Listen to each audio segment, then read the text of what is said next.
Well, welcome back to another episode of Parker's Pensies. This is a podcast where we explore thoughts in philosophy, theology, nature, and life. I love thinking about cool stuff, so come think with me. Today, I have another special guest with me, Dr. John Simons. This guy is the reason, if I do graduate from TEDS, he will be the reason. I go to him with all my questions, and he helps me out a ton. If you're a TED student listening to this, just disregard that. I need him as much as I can get, so no one else take advantage of that. But Dr. John Simons has a law degree from the University of Florida, the College of Law there. He's practiced law for 10 years, and then he went on to do a master's at RTS Orlando, where one of my heroes, John Frame, is. He took some classes with him there. And then he came to do his PhD in church history here at TEDS with Dr. Doug Sweeney. And so today we're going to be talking a little bit about his dissertation, a little bit about history in general, and particularly the Puritans. So without further ado, Dr. Simons, thanks for coming on the podcast, man. Thank you for inviting me, Parker. You're going to keep me busy with that intro and such high praise. So That's right. So I thought as we jump in, I thought it would be interesting to just find out, what is a Puritan? sure. So, and one of the things in history, if you want to really start a lively debate, is to ask, how do you define Puritanism? It is, according to one historian, it is a common parlor game amongst historians to define Puritanism. But Puritanism is a reform movement that started in the Church of England and that was seeking to purify the Church of England from, and I'm going to use the Puritan phrase, from popish influences in the Church of England. So if you go back to the time of Henry VIII, the Church of England was the church in England was a Roman Catholic church. We could get into a really long conversation about Henry VIII's decision to split from Rome, but suffice it to say that he made England a a Protestant country, but he really kept it fairly close to what the Roman Catholic Church practice had been. He kind of moved back and forth a little bit more towards the Protestant side and a little bit more towards the keeping it close to the Roman Catholic side. At his death, Edward VI, his young son, became king, but was too young to rule. And so England was ruled through regents. And the regents who ruled for Edward VI were heavily influenced by the Protestant movement in continental Europe, and so began to shift towards greater reform within the Church of England. Edward did not reign for very long. He died at a young age, and his half-sister Mary became the queen. Mary, for a number of reasons, returned England to the Catholic Church. And this is Bloody Mary, right? Have a long. Her nickname is Bloody Mary. She put to death about 300 Protestants for heresy. I read an article recently that suggests that the name Bloody Mary may not be entirely fair. Her father put far more people to death, some of them for religious reasons, but most of them for political reasons. And Elizabeth, who followed Mary, so Mary reigned for a little while, and then at her death, Elizabeth became queen. And Elizabeth took a middle road because Elizabeth was politically savvy enough to say, okay, if I go full on Protestant, I have a number of people in the country, large number of people in the country who really are attached to the Catholic Church and who are going to protest and perhaps revolt. If I go full on Roman Catholic, then all of these Protestants are going to protest and perhaps revolt. And so she took the via media, the middle road, which has really defined the church in England and the Anglican movement since then. And so that was Queen Elizabeth's approach to the Church of England.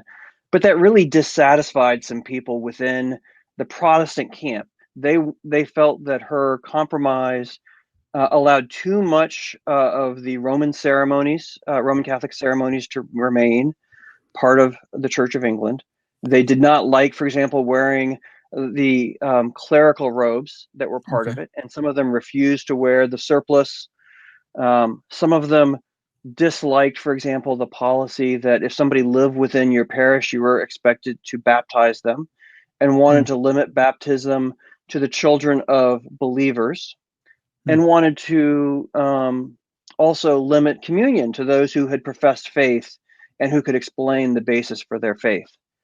Whereas the Church of England model was to anybody who lived within the parish could come once a month and take communion. And so the Puritans within the Church of England started as a renewal movement that wanted to pursue godliness more carefully and to pursue biblical religion. And Puritanism, the name Puritan actually started as an epithet that they were trying to purify the church. So they were these horrible Puritans who just couldn't let it be. The Puritans would refer to themselves as the godly or the brethren or something along those lines. And like the Pietists in Germany, for example, they would have smaller groups within their churches who would gather to study, to talk to each other, to try to help them pursue greater purity of life, greater discipline in their own faith, greater allegiance to the Word of God. Okay, well, that's a really helpful definition there for us. Was this? I'm terrible. This is why I like philosophy and not history. I like history. I'm just terrible at it and dates and so. I won't hold that against you. Thanks. Where were the like the nonconformists? Were they before the Puritans, like John Owen and those cats? Were they before? John Owen, what was later? So the early movement that we're talking about in the 1590s, early 1600s. Oh, that is early. Okay. I want to say, if I remember correctly, don't quote me on these dates. So William Perkins is one of the early influences on the Puritan movement. I want to say he died in about 1605, which is about the same time that Queen Elizabeth died and King James I came in to reign in England. Okay. James was, I believe, a nephew of Elizabeth who had been the king in Scotland, and he united England and Scotland when he ascended to the throne in England. And so there's a discussion of Elizabethan Puritanism under the reign of Queen Elizabeth in the 1590s. And then you talk about Stuart Puritanism is talking about the House of Stuart. So that's James and Charles, and then later Charles II. Okay. Under Charles I, so in the 1640s, there is a series of civil wars in England between the House of Commons, which was largely influenced by Puritans, and Charles, who was not a Puritan, was very much opposed to Puritan reforms and took a more Arminian, if not even a crypto-Catholic type of a slant in the Church of England. There's some debates on where he fell. Yeah. Charles was eventually arrested, tried, eventually is beheaded for treason. Which, as King of England, he has a hard time understanding how he can possibly be guilty of treason. Yeah, because he is the king. However, in the eyes of the Parliament and of the judges who tried him, he was conspiring to bring Irish troops to wage war against English troops, so therefore was guilty of treason. Charles was a sneaky king, trying to pull everything he could to win the war and to gain influence. And so during that period from 1640 to the end of Cromwell's leadership over England, so I'm not going to use the word reign because he wasn't king. You have the Commonwealth period or the Protectorate period. Owen is very active. He is a chaplain to Cromwell during the Civil Wars, and so that period. And then in the 1680s, so after Charles II steps down from the throne in favor of William and Mary, who come over in the Glorious Revolution, 1689, I believe, is the Glorious Revolution. They then pass Acts of Toleration. Okay. And so the Acts of Toleration say you don't have to be a member of the Church of England. You can practice certain other forms of Christianity. If I remember correctly, Roman Catholicism is clearly not allowed because there are still concerns that the Jesuits are trying to overthrow the monarchy in order to bring England back into the Roman Catholic Church. I think Quakerism is still not allowed in England. because it is seen as a little bit too far out there, a little bit too revolutionary. But other than that, there's a broader range of practice that's allowed. So the nonconformists are those who are allowed to practice their faith under the Acts of Toleration, but are not conforming to the Church of England. Okay. And at this point, they're finally legal in England. Under Charles II, the nonconformists had been thrown in jail for not conforming to Anglican practice. Wow. So 1689. So that means the Baptists are allowed to do their London thing with the 1689 Confession, and the Right. 1646 Westminster is established. So were the nonconformists? I know that this is way off topic here. Were the nonconformists their own like denomination, or would the Baptists and the Presbyterians equally be nonconformists? So the Presbyterian, man, we're going all Oh, over the place here. sorry. So the Presbyterians are largely based in Scotland. Okay. There are some English Presbyterians, but the Church of Scotland is a Presbyterian body. Yeah. And so 1640s, when the Westminster Assembly is meeting, That's because in England, isn't it? Isn't that England? it is in England. Yeah. Okay. So they're meeting in Westminster Abbey in London, Hmm. and trying to come up with some guidelines for the Church of England. So as part of the revolution, even before Charles I is beheaded, the Archbishop of Canterbury, William Laud, has been arrested and tried because of his attacks against, in the eyes of Puritans, in the eyes of Bible-believing Christians. And so the Puritans, one of the things they want to do in England is they want to reform the Church of England. Hmm. They want to make sure that there is good biblical preaching in every pulpit. It was something that the Puritans had been trying to do through above board means and through some deceit and trickery means as well, to work to fight against what they saw as tyranny within the Church of England. And so the Westminster Assembly is, how do we come up with guidelines for approving biblical preachers? There's a really interesting book by, I can't remember his name off the top of my head. I can remember he is now on the faculty at Westminster in Philadelphia. Chad Van Dixhorn, I believe, is his Okay. name. On on preaching, and how the Westminster Assembly tried to really ensure good preaching. And that was one of the things that throughout the entire Westminster Assembly, they are approving preachers. So people who want to be in the pulpit are coming in front of this committee of the assembly and giving sermons, being interrogated effectively about their doctrine, and making sure that they are capable of leading churches in England. And at the same time that's going on, there's a separate committee that is working to develop the Confession of Faith and the catechisms, which is what we know about Hmm. Westminster for the most part, are these Westminster standards. So the Commonwealth needs the support of Scotland in the civil wars against Charles.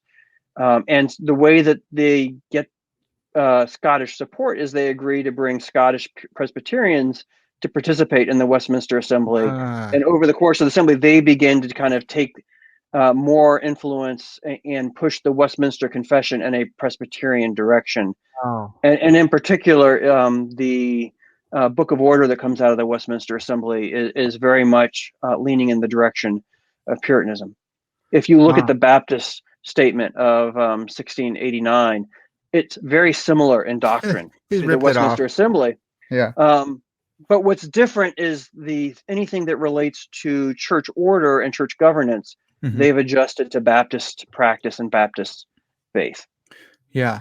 Yeah. Ordinances instead of sacraments, right? Exactly. Yeah. Yeah. Yeah. And of course, baptism. Yeah. Okay. Well, that's really helpful. So, you got Puritans helping to shape things over there in London.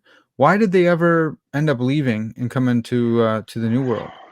Yeah. So going back to the early 1600s, James becomes the king in England, and James has grown up in Scotland.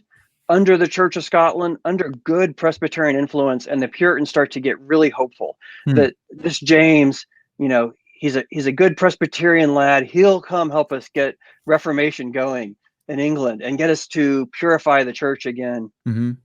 James holds a conference at Hampton Court, so at one of his palaces. And these Puritans come and say, what we really need, James, is we need good reforms. We need to purify the church of these influences. We need to get good bishops who understand the importance of biblical teaching. We need to get good preachers throughout England.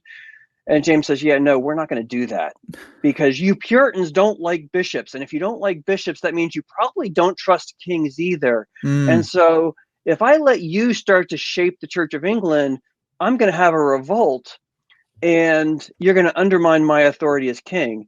But I tell you what, let's compromise. I'll give you a new translation of the Bible. And then we'll just call it even, okay? This is where the King James Bible comes from. James at the Hampton Court Conference promises a new translation that will be a better translation than what they currently have. And all of a sudden, all the Puritans say, wait, this wasn't what we hoped for. And by the 1630s, they're beginning to see that not only is James not interested in furthering reform, but he's also beginning to increasingly side with the Arminian forces that are within the Church of England. Mm-hmm. He is promoting people like William Laud, who becomes the Bishop of London and then the Archbishop of Canterbury. He's beginning to use the Star Chamber Court to prosecute non-conforming Puritan pastors who refuse to wear the surplice or who refuse to sign off on statements of the king's authority over the Church of England, and are pushing against the growing Arminian power within the Church of England. And so these Puritans begin to say, okay, maybe we need to get a little bit of distance from the king and try again. And so in 1630 is when this migration begins. And you can go read, some of John Winthrop's journal entries really talk about, he's beginning to give up hope on the prospects of reform in England. And so in the lead up to the early 1630s, several Puritans are buying into the Massachusetts Bay Company, which was originally just a trading company that was going to get a lease of land from Virginia and start a new colony. And they turn it from just another trading colony to a self-governing colony. They kind of sneak the charter for the corporation with them on the boat to bring it to North America so that it's a little bit harder for the king to revoke their charter. If he can't get his hands on it, how can he revoke it? And so they come over and they establish the colony in Massachusetts, starting in the Boston area and spreading out from there. They happen to be right next to the Plymouth colony, which is just kind of on Cape Cod, what's today Cape Cod in Massachusetts. Mm-hmm. And so these two colonies are working together. Where my research focuses on Connecticut. Mm-hmm. Connecticut is interesting because you have some colonists who are in Massachusetts. They're in what's today Cambridge, Massachusetts. At the time was called Newtown, Massachusetts. They started a new town and didn't come up with a very original name. That's really nice. Newtown. But then they changed the name to Cambridge. So Thomas Hooker was the pastor there. Mm-hmm. There were some disputes over whether they had enough good farmland because they were so close to Boston on one side and some other towns on the other side. And so this entire town effectively migrates from what's today Cambridge, Massachusetts, down to Hartford, Connecticut. And two other towns in Massachusetts likewise move along the Connecticut River. And you wind up with these three towns forming the colony of Connecticut. Without permission from the King of England, they effectively buy land on a piece of land that is disputed between the English and the Dutch. Huh. And then you get this other group that's led by John Davenport, who's a pastor, and his friend Theophilus Eaton, who's a merchant. And they come into Massachusetts. They're greeted warmly and said, "Oh, here, we'll find a town for you. Where do you want to settle with you and your group of friends?" And they look at a couple sites in Massachusetts, but then they decide to buy this land in what is today New Haven, Connecticut. And so they formed the town of New Haven, which becomes a separate colony. And so New Haven in Connecticut kind of started these wildcat colonies without official license from England. They just kind of buy the land from the local population. There were not very many Indians left in that region because, when the English come to New England, they bring with them English diseases, smallpox, influenza, that the native population has no immunity against. And so by the time 1636, 1637, as these new colonies are being founded, the viruses have spread through that region and left them largely uninhabited. Wow. And so they move into these areas to form new colonies. Wow. Okay. So, wow, there's so much there. So the well, your dissertation focuses on Connecticut and New Haven and the Puritan magistrates. And so Right. they come over here and they have these new settlements and they're kind of underhanded and they're kind of doing their own thing, but they set up these magistrates to set laws and give order to the society. Can you just explain for us what's a magistrate? Yeah. So, I mean, every society has to have somebody whose job is to make the rules and enforce the rules. And broadly speaking, we call that role the role of the magistrate. So in early modern society, that was a common term, and so it would include the governor, but would also include a role known as assistants, and sometimes some other roles were there as well. And so this group of men would be elected out of the local towns to govern the colony and to make policy decisions for the colony, what we call laws, but also to handle business decisions on behalf of the colony, to negotiate with neighboring colonies for cooperation, to resolve disputes with neighboring colonies, and to govern internal affairs and to prosecute crimes. And so these magistrates are basically the civil authorities over the colonies, and to a lesser extent also there are a different set of leaders who are governing each town, which could also be called a magistrate, but tend to be selectmen or something else like that. Aldermen might be some other terms that would be used for the town representatives. Are they being held to like elder standards? Is there like biblical qualifications that are being brought in, or is it not that thought through? It is thought through. There are, so usually, I don't know if it's every single time, but usually when they have an election day, they would also have one of the local pastors be selected to give an election sermon. And so a lot of times these sermons would say, what's it mean to be a godly ruler? A scholar by the name of T.H. Breen has looked at some of these sermons and talked about what is the idea of a godly ruler in New England based on these election day sermons. And they're drawing on ideas from English Puritanism, but also from their own pastors in terms of, what expectations are there. They might look at some of the Old Testament passages related to Moses or to King David or to Solomon for that, but they also might look at some of the issues for elders in the church. But for they tend to kind of, I think, go more towards the kings and Old Testament rulers. Interesting. A lot of times, and they're emphasizing godly character is a must for a leader in the church. But also you have to somebody who's a true Christian who is committed to. There's a passage in Isaiah that the magistrates are nursing mothers for the church, and so you're not only there to enforce the law on society, but also to help the church along and to assist the church. So I mentioned John Davenport earlier. And if you want to cut me off, feel free if Keep I get going. going too far. This is good. John Davenport wrote a treatise on what's the relationship, or how do we make decisions about this, setting up this new colony. It's a treatise on civil government is what it's called. Again, not the most creative title. Well, the But Puritans didn't they used to string these treatises together, didn't they? Or maybe it's that Reformed era.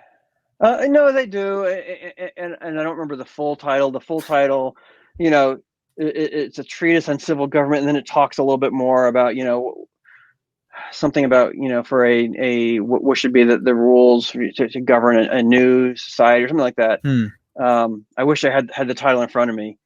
But he writes, and what he talks about are that you have the church on one hand and the state on the other hand as two coordinating spheres of influence. You don't need to see them as being opposed to each other, but you also don't want to see them being the same thing. Again, they are reacting to what they saw in England. And in England, the king having authority over the church and being able to appoint bishops meant that he was exerting too much influence over the church and effectively was corrupting the church.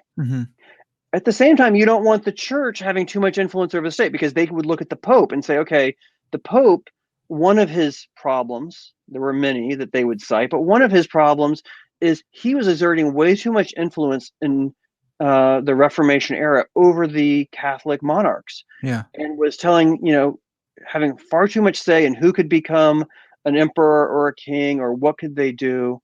And that was creating problems as well. So they didn't want them to be conflated as a single entity, but they also couldn't conceive of them being completely separate. Roger Williams and his separation of church and state hadn't come around yet, and the Puritans weren't ready to go that far. They were looking for some division between church and state, but not as much as what Roger Williams or what later thinkers would come up with. Certainly not as much as, by the time you get to the Revolutionary era in North America, or by the U.S. Constitution, people talking about a dividing wall just hadn't come around yet. That is interesting to find it in the early Puritans, or the early American Puritans, that they were interested in that because of what they're coming from and because of the Pope and the King. That's really interesting. It's something about the soil, man. We like that stuff. Well, no, you have to be careful. You can't. I think it's a little too far to say, okay, it's about America soil is all about, religious freedom and all that. Right. But, you don't want to go too far down that road. Yeah. They're reacting to something without a doubt. The context they're coming out of is shaping the way they think about church and state relationships. Well, what do we call them? Are they Congregationalists? Were they Presbyterians? Like what do they call themselves, maybe? They would, I think, they would come to call themselves Congregationalists, because that was really became the New England way. They would talk about the New England way. They would talk about themselves as being the church.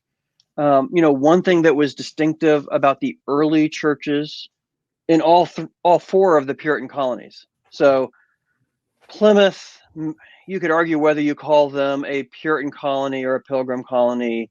Again, we get into a really long debate over whether they are Puritans or not. But if you look at the four New England colonies that lean towards Puritanism, they all had congregational churches. They talked about the New England way. As a matter of fact, Thomas Hooker wrote a book, The Sum of Church Discipline, I think it's called, if I remember correctly. He wrote it and put it on a ship to send it back to England to help influence the Westminster Assembly. Wow. So 3 of the pastors from New England, John Cotton, Thomas Hooker, and John Davenport, were all invited to come back to England to participate in the Westminster Assembly. None of them went because they had too much going on at home.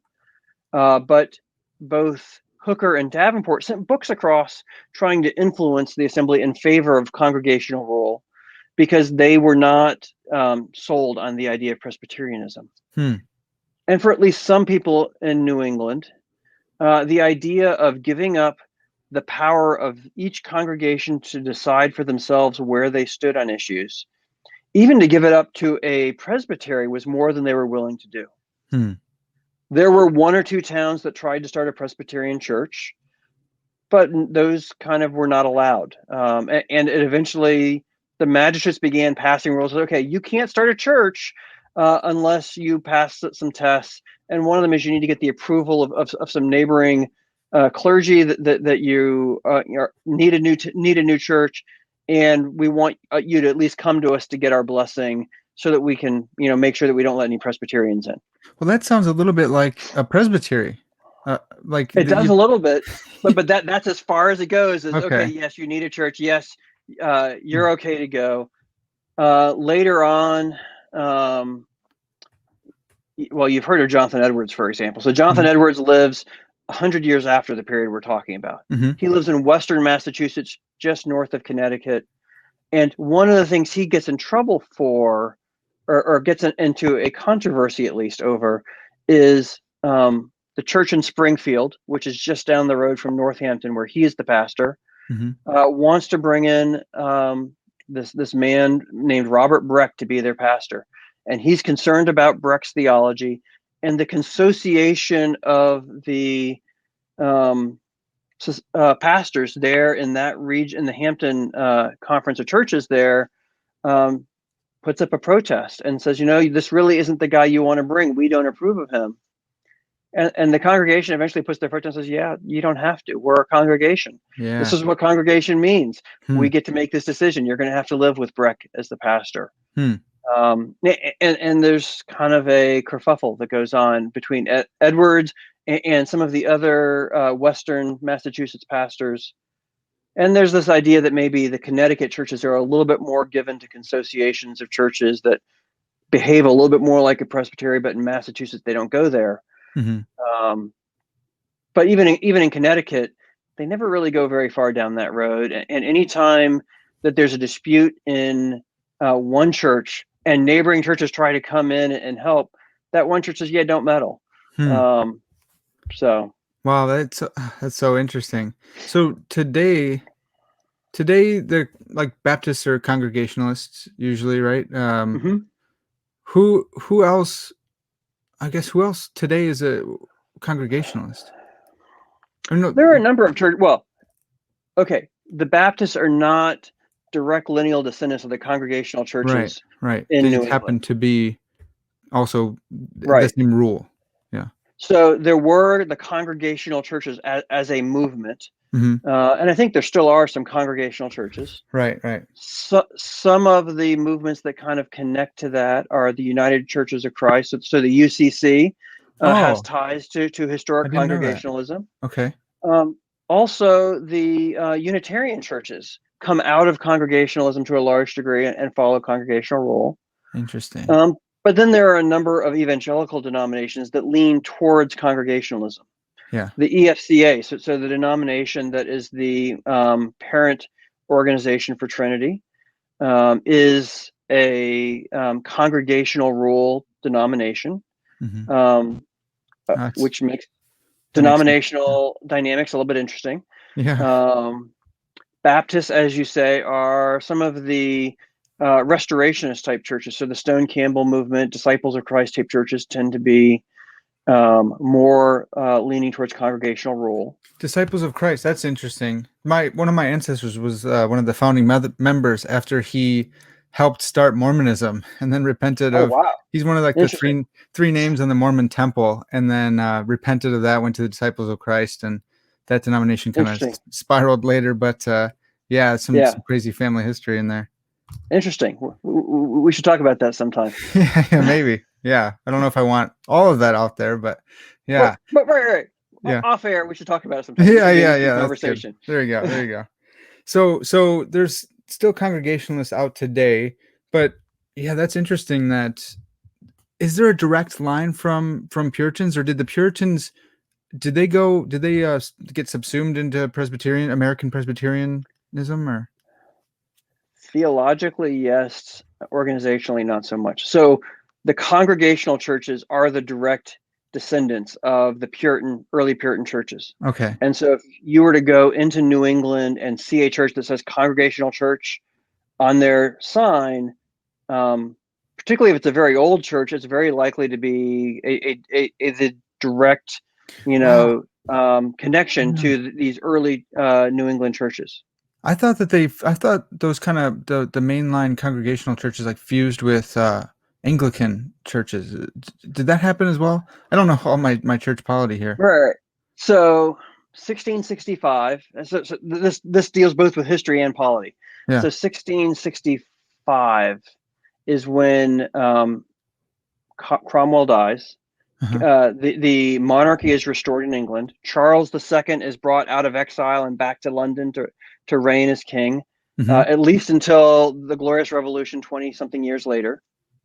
And he restores the Church in England to the Church of England, appoints a new Archbishop of Canterbury, sends forces over to Boston, and they take over one of the churches in Boston to become an Anglican church for the new governor. Actually, it might have been 1662. My years might be off a little bit there. And so that brings Anglicanism into New England. 1665 was a different year. 1665 is when Connecticut and New Haven finally merged after the restoration of the monarchy. So 1662 is what we're talking about here. Okay. So that's the introduction of Anglicanism into New England. And some Congregationalists convert to Anglicanism. But by and large, the congregations maintain their congregational tie. Now, when you get to the 1730s, again, we're kind of getting wide-ranging in what we talk about here. Yeah. So in the 1730s, again, Jonathan Edwards' time period, George Whitfield's time period, you get this wave of revivals in England and in New England, and actually even further south in the British colonies.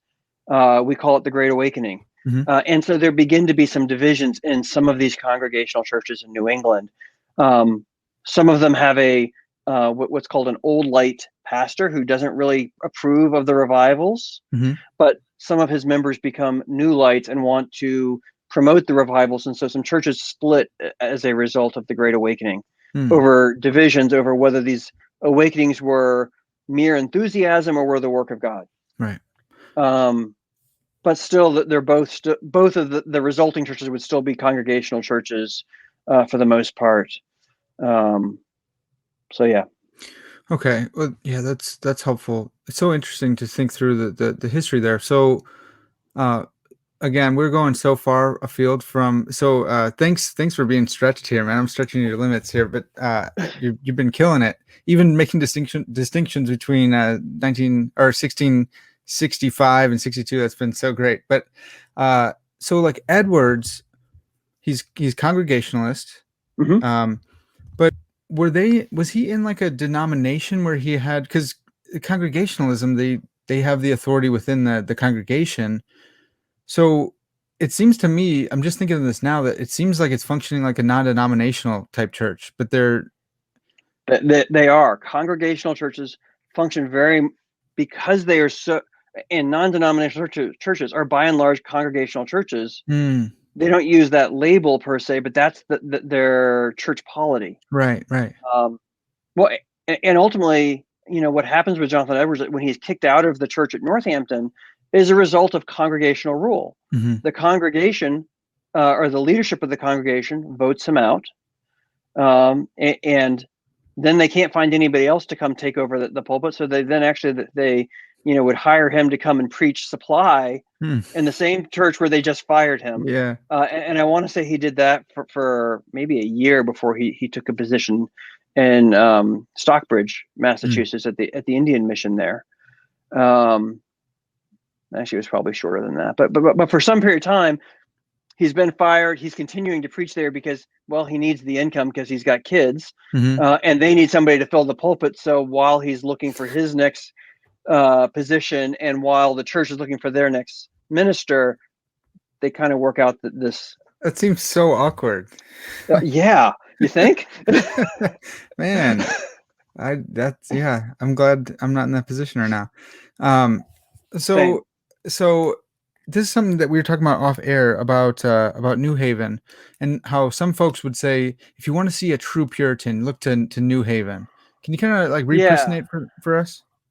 Sure. So okay, we're bouncing back and forth in time here. So we're going back to the 1630s, 1640s time period here. Okay. Because as you get later, there's this idea that the colonies are beginning to change. They're being shaped by a number of forces. But so in the 1630s, if you want to look at Puritan colonies, there's kind of the spectrum. Smack dab in the middle of the spectrum, the 300-pound gorilla in the room is Massachusetts. It is by far the largest of the 4 colonies that are in New England. It is the most influential of the colonies because of its size because it has the best deep water port in Boston. Hmm. And so it gets most of the trade through there. But because of its large size, because of the fact that it is such a trade port, it's also seen by historians as maybe not the most pure of the colonies, because it has all these other things going on due to these other factors. Oh, they're like vested interests and stuff like that. But there's just so much diversity going on, because a lot of people will come through Boston who aren't Puritans, but Ah, they're sailors on ships, or they're Quakers trying to convert Bostonites into Quakerism, okay. or whatever it is. Hmm. Um, then you have Plymouth, which is a little bit more conservative than Massachusetts. But are they really Puritans, or are they separatists? Because Puritans at least said they weren't separating from the Church of England. Again, you get into a long debate over Right. distinctions on that. Right. The colonists in Plymouth were at least willing to call a spade, and Church of England isn't for us. We reject it. We're a different and distinct church. Hmm. You have over on the kind of more progressive side of things, Connecticut. They're more moderate in a lot of respects. Massachusetts will not let you vote unless you're a member of a congregational church. Hmm. Mass- Connecticut says, "Oh, come on, let's not be quite that much of a stickler. As long as you're a permanent resident in our town, we'll let you vote." Now, we're only going to let you be elected if you're a member of a church, but you can vote even if you're not, because you ought to have a say in how your town and your colony is run if you live there. Mm-hmm. And then, according to historians, and I'm kind of channeling Perry Miller here, if you really want to see what Puritanism looks like in its most distilled, Hmm. undiluted, unadulterated form, you're going to look at New Haven, because it's more removed from some of the other colonies a little bit geographically. It's a much smaller colony, so it's able to be more cohesive. And so there's this idea that New Haven is somehow the most Puritan Mm-hmm. of the Puritan colonies. But that raises some really interesting questions down the road as you start looking at what's happening in some of the colonies. Well, you mentioned so anyone who, a lot of people, at least my age, thinking of Puritans, we're going to think witches, and we're going to think probably slavery too. When it comes Yeah, to witches, you brought up an interesting point about their treatment of witches and heresy, and how it was different than the surrounding yeah, Puritan colonies. yeah. So if you look at witch trials, so first, a couple caveats that there are. Witchcraft and witchcraft trials and witchcraft executions are not isolated to New England. Mm. There are witchcraft trials going on in England, in Germany, in France, and in Italy, and other parts of Europe. And really, we gravitate towards New England because there's some really vivid stories to be told, particularly at Salem. But the number of witches tried and executed in New England, or in the Americas even as a whole, pales in comparison to the number that are executed in some of these European areas. Interesting. So that's one thing. The Hmm. second thing is, not a single witch was ever burned at the stake in New England. Hmm. You have this image of witches being burned at the stake. Yeah. That's tends to be in Catholic countries, not in Protestant countries. Certainly not in English-speaking countries where hanging was the preferred method of execution for witches. Yeah. Um, Actually, after Mary, I don't know that anybody was burned at the stake anymore, because that becomes less of a commonly used method of execution, but continues to be used in some other countries for a little bit longer. Okay. Um, What about like drowning? Did they say, if you sank and you're like heavier than a duck or so whatever? that's the test. And so if you put a witch and she, I'll try to get what it is. If she floats, then she's a witch. If she sinks, then she's not. Or he. Not Yeah. all witches were women, by the way. There Oh, were okay. some men who were executed for making pacts with the devil as well. And were they Um, called wizards, or were they still called witches? you know, Warlocks? I'm not sure, to be off the top of my Yeah. head. I'd have to go look that back up again, whether they used a different term. Okay. I think sometimes they did, sometimes they didn't. Sure. Um, what they talked about was witchcraft and having pacts with the devil more than, certainly when you were talking about the popular image of a witch, it would be a woman. They had the idea of women who could fly in a broom to meet with Satan, or there were a number of images that were common parts of the lore of witchcraft. Some of it carries through to modern time, some of it doesn't. I guess with shows like Grimm, maybe a little bit more of that lore has kind of come back into modern understanding, perhaps. I remember something about like teenage girls playing with eggs, and they would spin them, and then they would stop them, and they would magically spin again. I don't know if I'm just where I'm getting that from, but I thought that might have been a thing. I know there were some things going on with some of the teenage girls at the Salem trials. I don't remember the specifics of it because, most of my research was in Connecticut, not in Salem. And with much of this, there are political issues that interact with religious issues in some of these witchcraft trials. Yeah. Well, so going back to New Haven, then did you say that that they never put anyone to death for heresy or witchcraft? So if you're going to say, okay, this is the most pure of the Puritan colonies, or the most, intense of the Puritan colonies, you would expect them to take the hardest line on witchcraft. Right. But instead, what you see is the magistrate there. So Theophilus Eaton was the governor of New Haven for most of the time that the colony existed. He refused to allow spectral evidence into trial.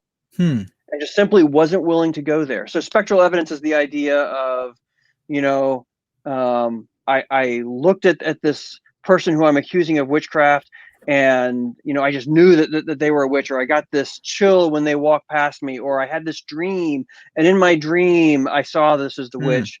These are these kind of supernatural things that were used in some of the other trials and other places. Yeah. And so in New Haven, that was just not admissible. They did not torture suspected witches in New Haven. And for the most part, they didn't torture suspected witches. They did a little bit in Salem, which they weren't supposed to do. They violated the laws. By and large, in Connecticut, I don't think they tortured suspected witches, certainly during the period that I was looking at, which is kind of the earlier Connecticut history. There are one or two cases where they put suspected witches to the test and somebody drowns. Again, yay, you're innocent, you drowned. Crazy. Yeah. Well, it's just all that's so funny too. Not funny, but it's crazy how history comes down to us, how it's received. So like how I have learned about the Salem witch trials versus what you can find in the documents going back, and it's just like it just takes this shape and comes down to us, and it's more interesting that way. So let's just keep propounding that. Well, we tend to get our history secondhand. So what a lot of people know about witch trials or Puritanism comes from Nathaniel Hawthorne and the Scarlet Letter, right? Or from Arthur Miller and the Crucible, or they're getting it. Nathaniel Hawthorne thought very little of the Puritans. One of his ancestors, his great grandfather, was one of the judges on the Salem witch trials, and he was aghast by that. And he was no fan of Puritan discipline, of the idea that you ought to live a holy life. He wanted to have a little bit more leeway. He didn't want to be seen as puritanical. Now, were the Puritans puritanical? I think you could make a good case they weren't. Right. That's what I've heard secondhand from like John Piper and those kind of guys. Right. Yeah. Okay. So one illustration. Thomas Hooker was the founding pastor of Connecticut, of Hartford, Connecticut. Would you expect that a Puritan pastor would be a heavy drinker, or would drink alcohol at all, even maybe? No, because that's not puritanical, right? Yeah. Right. It's not. But when you look at his estate inventory, so again, I'm a lawyer. I look at these kinds of nerdy documents. He has in his inventory of his estate after he dies, he has a mash tun, and he has not one but two stills. Whoa. So a mash tun, I don't know if you're familiar with brewing. I know what mash is. Yeah. Does that mean he has a ton of mash liquor? So a ton is a container in which you mash grain to extract the sugars to be able to then ferment that and then distill it, or to ferment that and make ale.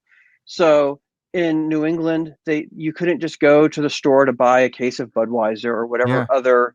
So we're talking about British people, so Fuller's Ale, we'll say. You can't go just get Fuller's London Ale on the streets of Hartford. And so there were Brewsters actually, it was mostly Brewsters then, women who were brewing beer as a side business out of their home. And so they would have a tun, TUN, in which they would mash the grain, and then they would extract the sugar from that, and they would brew it and sell it as ale, or they would then put it in their still and distill it and sell it as strong waters, kind of a prototypical rum type drink.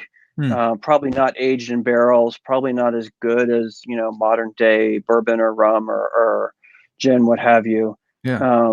But much of the laws that you see, or much of the issues that you see, deal with the relationship of alcohol in daily life. Of, can you play shuffleboard at your local pub? Well, no, there are rules against shuffleboard, because if you're literally, there are rules against shuffleboard. Which, again, I grew up in Florida, and so when you think of shuffleboard, you think retirement communities. You don't think about this being a major drinking game. But I think the concern, because I have to kind of read between the lines a little bit, is the idea that if you have a shuffleboard court at your pub, then that means people are going to hang out there and socialize for longer, And they'll and they drink might more. be prone to drink to excess. Yeah. And if they drink to excess, then bad things might result from that. You might get people getting into fights. You get people who are flirting inappropriately, and you might have more misconduct. And so the concern in New England isn't, are you drinking or not? It's, are you drinking in a way that's causing social problems? Yeah. Are you drinking in a way that's leading you to then act in sinful ways? And so they don't want people, having a, kind of a secret tavern in their living room, because if you're sitting there drinking, then it might result in misconduct. And so what they want is, you can buy your ale, you can buy your stronger liquor, but take it home and drink it at home, where you're not going to get into trouble. Drink it with your meal. Drink a tonic of alcohol before you go to bed for your stomach's sake. Yeah. As a health potion. You probably aren't drinking very much water back then, because they don't know how to purify water Right. back then. And some of the early modern sources suggest that water is how you get sick. Drinking too much water is how you get sick. Because the same river that you might be pulling that water from might also be where the farmer upstream is slaughtering his cattle. Yeah. And so it may not be healthy water. Whereas if you're drinking an ale, the alcohol is hopefully helping kill any germs that was in the water. Well, the boil process of brewing Oh, right. and the alcohol both combine to kill any germs in the drink, so it's safer. Yeah, I've also heard that I haven't checked this myself or anything, but that Puritans emphasize like delighting in your spouse kind of stuff, where Yeah. other folks before that, where it's kind of a contractual or like an obligation. It's where Puritans were saying like, no, this is your spouse, delight in them and give them their conjugal rights. Yeah. So the idea of companionate love really flourished among Puritan writers, amongst the Puritans. If you read letters amongst Puritans who had to travel, so John Winthrop, I mentioned earlier, had to travel back to England and leave his wife. So the first time he came to New England, he left his wife in England. Later, he brought his wife over, but then had to travel back to England on business. And these letters that you see back and forth between he and his wife are legitimate love letters. Now, there's also, business issues, make sure you buy this, don't forget to do that. But there's a lot of, them talking about how they miss each other and wish that they could be together, and saying nice things about each other. And that's something that is kind of a new and emerging thing amongst them. Prior to that, in many cases, marriage would be a business arrangement of, a woman from one family might marry into another family because it helps promote the interests of that family, either in terms of business or in terms of politics. Or you're getting married because somebody is pregnant and, okay, we need to have legitimate children. And so sometimes, marriages take place a little bit more quickly because people got a little carried away. But Puritans frowned on that version of marriage. They frowned on getting carried away romantically. And that was one of their concerns about alcohol, was that it not lead to what we would today call an unplanned pregnancy. And tended to have, at least as part of what they were doing, a companionate view of marriage. that was based on the beginnings of ideas of romantic love, which really I think came into its own uh, during the Victorian period. A little bit later, romantic views of marriage really began to flourish. Yeah, I picked that up from C.S. Lewis, talking about the Puritans first and saying they Mhm. weren't as puritanical as you think, and then Right. writing, I think in the Allegory of Love, he's tracing that theme of romantic love moving from your mistress, because the one you're forced to be married to, you're not really in love with, but you're in love with this mistress, then to moving to your actual spouse, and then that being an allegory or metaphor for the love between God and man, or Yeah. mankind. And that's so interesting. But another thing that you brought up was divorce, and how Yeah. the Puritan view, or maybe it was particular to the areas that you studied. So one of the things that really interested me, and I was not expecting this when I started doing my dissertation research, is I began to see a handful of cases, first in New Haven and then in Connecticut, where a spouse who has been abandoned, in some cases abused, in some cases simply cheated on, is granted a divorce and given permission to remarry. Now, in England at the time, the most you could get if your spouse abandoned you or cheated on you or abused you was a separation of bed and board. So you no longer had to live with the person. But what that really meant for the wife, who was more often than not in England the aggrieved party, was she could go live with her parents and not have to live with this abusive or cheating husband. But she was never free to remarry, because marriage is a sacrament in the Mm, English view. And so if it's a sacrament, it's permanent. It can't mm, be dissolved. The Puritans took a different view of marriage, initially in New Haven, and then it spread. At least I think it's initially in New Haven from my research.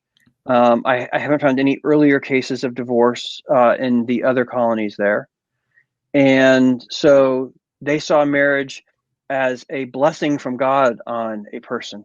And it was a gift to have a spouse who could help you move forward in your own sanctification, who could help comfort you in your weakness, who could meet your needs sexually. Certainly, that was an important part of the marriage relationship for mm. Puritans.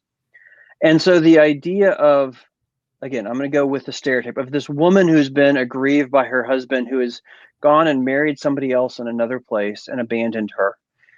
She ought to be free to remarry because she is an innocent party, and she deserves the comforts of marriage that her husband already has with this new spouse. Right. And so those are the first couple of cases. And then you begin to see some variations on the theme. One of the most colorful cases on this issue involves a man by the name of John Ufoot, who is brought to trial in Connecticut.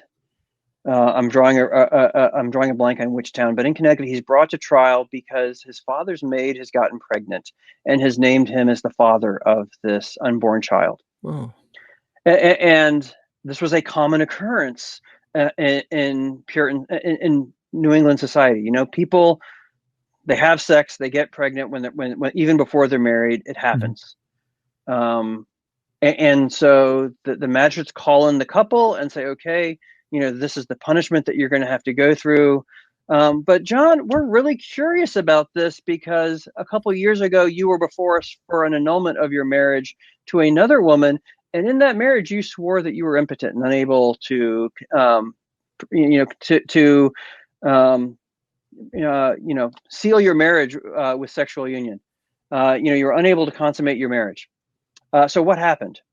He's like, well, I lied. And so then they begin calling in witnesses. They resummon the first wife to come back and Whoa. testify again. And they really dig into this case. And it turns out that multiple of the man's friends and family say, yeah, we heard them fighting all the time. We heard that first wife say that she was never going to sleep with her husband, that she didn't love him, and really accusing her of being insubordinate and effectively a shrew. And she first comes and says, no, that's not the case. And then a few more witnesses come and says, okay, maybe I wasn't quite as nice to my husband as I should have been, because she's gone on and remarried already. Okay. So what it begins to look like is, okay, she didn't love her husband. She loved this other person with whom she was seen maybe acting inappropriately, and while she was still married to the first one. And so after the annulment, she then goes and gets married. But what do you do as a magistrate in that case? Do you say, okay, well, wife number one, you're guilty of adultery because you lied to get your annulment of marriage, and therefore we're going to sentence you to death for adultery? Whoa. Or do we say, this is your civil penalty, and we're not going to treat this as a criminal case, and we're going to move on in this? And interestingly, the magistrates say, okay, you need to reimburse your husband for the money he paid to you in the first divorce, because you lied and you compelled him to lie because you had him wrapped around your finger. And then you're going to have to go and confess your sins both in Hartford and in the new town where you're living. Again, I don't remember which town she had moved to, but she had moved to one of the other towns in the colony. And so she had to go publicly confess her sinfulness here and there. I think they might have ordered her to be whipped for her sinfulness, but I'm not sure about that. And then they give John permission to marry his father's maid because they would rather have a legitimate child than an illegitimate child in the colony. And so there's this really interesting case where they could have said, okay, we're going to stick to the letter of the law. And if your annulment was invalid, we're going to treat you as still married, and we're going to punish you for adultery. And adultery was a capital offense. Wow. Because that's what, so that's what Leviticus says is the punishment for marriage, right? Right.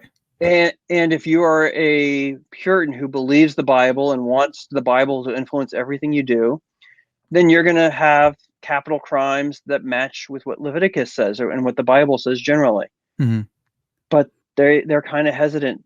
That there was, I don't think anybody was, if I remember correctly, and I'm a little fuzzy on this, so again, don't correct me if I'm wrong. I don't think anybody was ever hung for adultery in New Haven, but somebody was hung at one point. One person was hung. No, in Connecticut, one couple was ordered to be hung for adultery, but then somebody helped them escape from jail, and they fled to New Amsterdam, what's today New York, where the rules were different.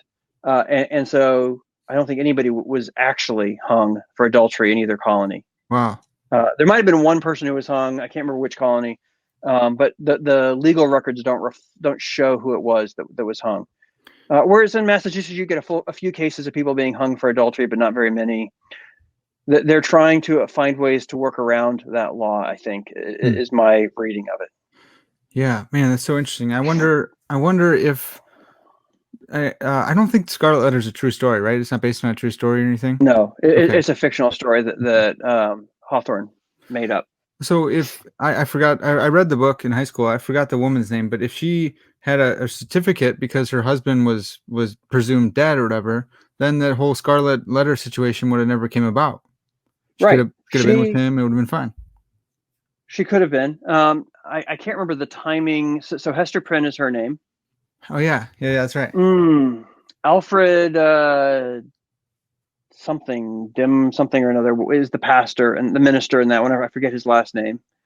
And her husband shows up as she's being brought to the stocks to stand in the stocks and to wear the Scarlet Letter. After years of being presumed dead or something, right? Right. Yeah. So yes, had she gone to the court and said, I want my husband declared dead, I want to be free to remarry, she could have. The minister was not married, if I remember correctly, in Scarlet Letter. But so yeah, they could have gone and gotten the first husband declared dead and gotten married and lived happily ever after. Yeah. But the pregnancy kind of made it inconvenient. Yeah, that's true. Well, wow, we spanned just huge amounts of time here. For me, it's like it's all kind of in the same. For you, you have all the dates and times. Thanks so much for agreeing to do this and for going back over your dissertation. For my audience, they know because I've said this a few times, but it's always worth saying again. You guys spend so much time in just intricate details of your dissertation, and then we come along and expect you to know everything from this huge time period. You spent 5 years or whatever in this one era.